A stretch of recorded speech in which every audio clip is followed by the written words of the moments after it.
Up north.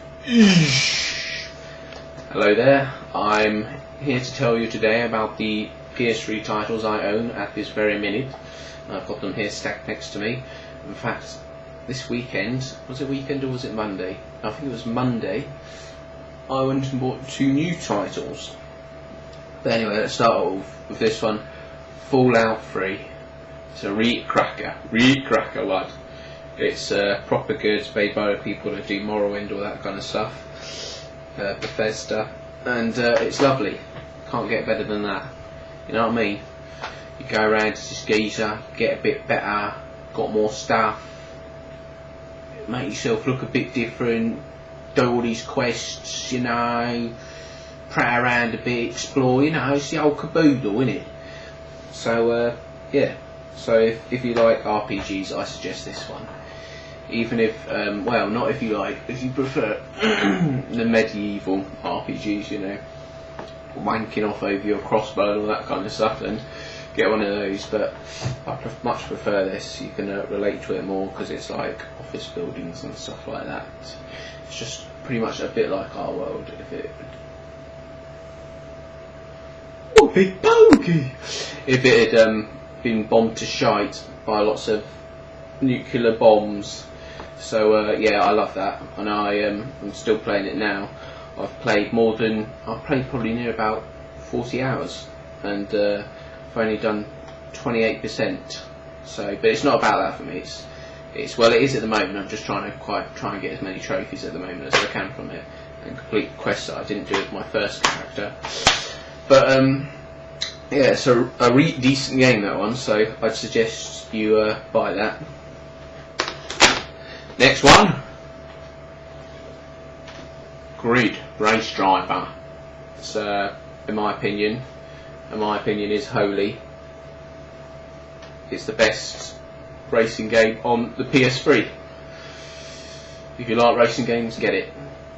If you buy it and say, hey, it's alright, but I prefer Motorstorm, then give me your address. I'll come round and I will heat up the fire poker and ram it right up your jackson, straight through your mouth. Because you are, well, that's what you deserve, really. So there, that one's smashing. This was one of the ones, funnily enough, I bought Monday. It happens to be Assassin's Creed. Woo! It's like one of the, I think the release title for the PS3, so it's a bit of a weird choice to buy it now, but I haven't played it before.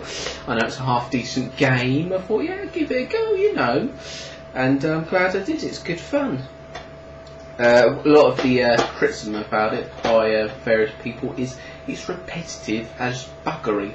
And at this point, I was playing it for about, I don't know how many hours straight yesterday. Too many. I was just kind of worried whether because you can't press start and save game, blah blah blah. It has to save automatically.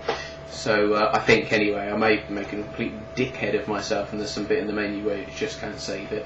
But so I was playing it for ages, trying to get to a point where I could save it, just piddling around this stupid city.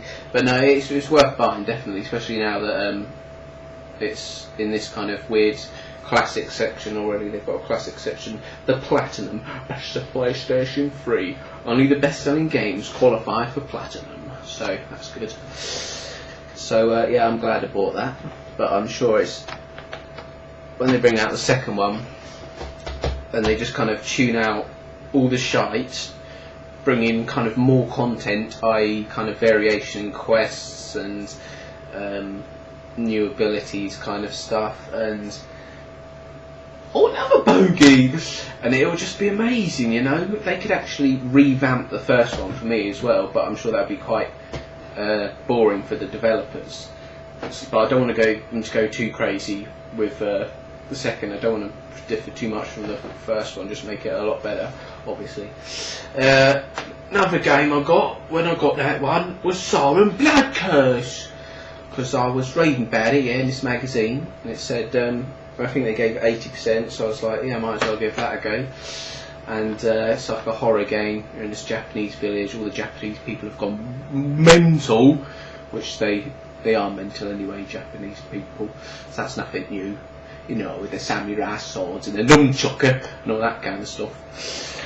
So yeah, it's quite good. I mean, graphics is a bit shit to say that there's not much going on the screen. You're like crawling through darkness, and yet your character still looks kind of shoddy, and the darkness looks kind of shoddy, which is a bit crap really. But it is quite good. It was getting on my tits the other day a bit, but it's not bad. It's quite fun. I like beating up these kind of zombie people with frying pans and that kind of stuff. But it's not as exciting as that. It's a bit more kind of. It's more about the story, you know. More about the story. It's not a condemned kind of game. But I don't know. I'm not sure I'm happy with it. I kind of am, but yeah, I am happy with all that game. It was worth it. I'm glad I bought it. And this honking piece of shite, North Star Pacific Rig.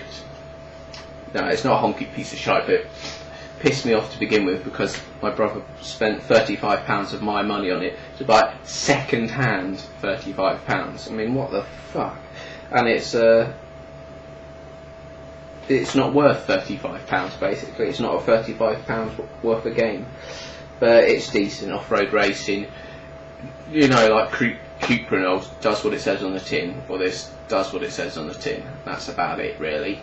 Plus the multiplayer seems to be fucked the servers for me, so I can't get any of the trophies where you have to get certain levels in multiplayer, certain rankings. So that's a bit gay. So I haven't played that in a little while. I think I'll trade it in once some new games come out. But that's all from me now, chappies. I hope you've enjoyed listening to me ramble on about absolute bollocks. And I hope I haven't offended too many people out there. But I hope you take on my advice and don't do shit. Someone do it. Quick, turn it off.